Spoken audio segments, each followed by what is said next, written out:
I swear there is some wild energy in the air. I don't know how much it has to do with this time where I think that we just went from a lunar eclipse, and, you know, Monday the 8th is supposed to be a solar eclipse. We're in April now. This is Aries energy. It's my birthday this month, and it's just like it's just so much shit is fucking happening. Like literally, I just had a kind of cry my eyes out session. So if I look kind of different, that's why.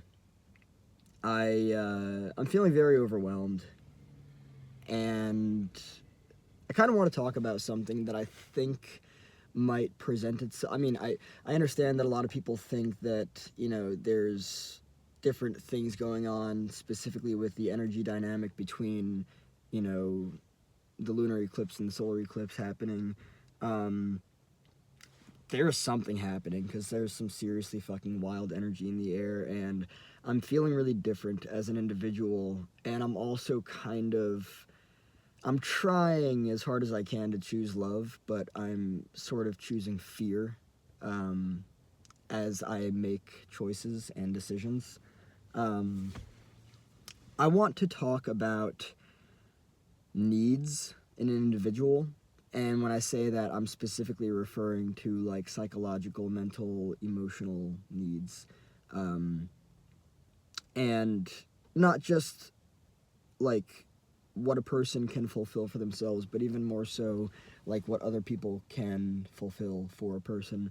Um, Throughout my life, I've really struggled to not even communicate my needs, but like honestly just fucking feel like I'm allowed to have needs.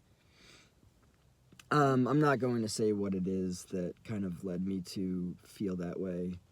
Um, but what I am going to say is that I've spent a lot of time suppressing um, needs, or just kind of like abandoning them for other people. I take full responsibility for that. I'm not blaming anybody else. Um, yeah, my nose is still kind of stuffed from crying. Um, I feel very overwhelmed. I do. Um, I I reached out to a friend last night because no names, of course, but um, she posted about kind of like the energy dynamic with this transitional period between the lunar eclipse and then the solar eclipse happening, and she said she thought it was funny how like some people are like totally unaffected by it, meanwhile other people are fucking holding on for their dear life, and I feel like I am holding on for my dear life,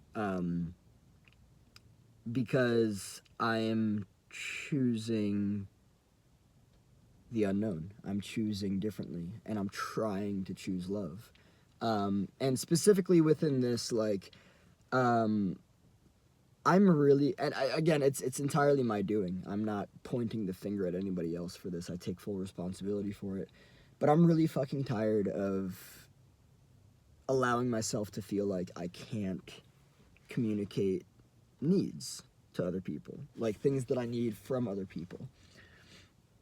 And instead just fucking I'm gonna kind of contrast here with the word endure, right? Um, just allowing myself to endure when I really don't want to. Putting myself through emotional pain when I don't want to. I could even argue, I don't know how accurate this is, but I could even argue that that is like potentially self-harming. Um, I'm tired of allowing myself to not communicate what I need, right? And also, not just not communicate what I need, but when I try to communicate what I need, like having that not get met. And the dynamic also being, you know, like just fucked up between me and another person or me and other people. Sometimes you gotta fucking cry, sometimes you gotta let it out. Balance is necessary. Um, but I've been afraid to communicate my needs to other people, needs that I need from other people, obviously. One of the biggest reasons is because I'm scared that I'm going to be left. I can't use the word abandoned anymore because that would be referring to, childhood and everything. And I'm not using that for any specific context. I'm just saying that, like, that's just the way that it works. But, yeah, I've been afraid throughout my life to communicate needs because I've been afraid that people are going to leave, right? Chris is not allowed to ask for anything from anybody else. And it's not true. It's really not true. I am allowed to ask for things from other people. Doesn't mean that other people can actually fulfill them, but I'm allowed to ask. And really just kind of like relaxing in myself. Just trusting that I can take care of myself and that I can ask people for things. Doesn't mean I'm going to get it, but just, being able to ask, right? That's really what this is all about.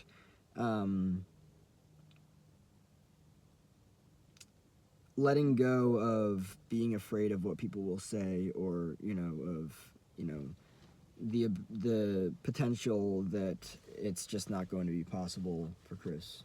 Yeah, I'm really fucking overwhelmed right now. I really am. It's really hard to it's really hard to heal. It really is. It's really hard to be a human sometimes. I really want to be gentle with myself moving forward, like really really gentle. I've been very hard on myself. I've allowed people to be very hard on me. Excuse me. And I just don't want to. I don't want to live that way anymore. I resign. I give up. I don't want to do that anymore. It's not healthy. It really isn't. So yeah, I'm just really trying to learn now to just allow myself to communicate not just needs, also, but like thoughts and feelings to people.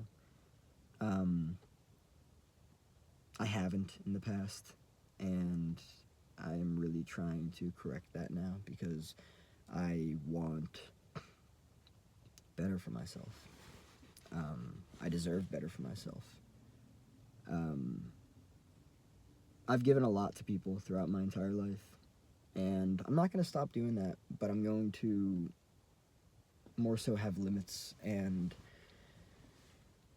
just really do the best that I can to implement healthy boundaries and all that stuff and just not be afraid. I really think that this has to do, I'll end off with this just as like a, kind of like a silver lining. I've been choosing fear throughout my life. I really have. And I think that it's time to start choosing love more and more. Giving myself love, giving little Chris love. That's where the healing happens. That's where the mending happens.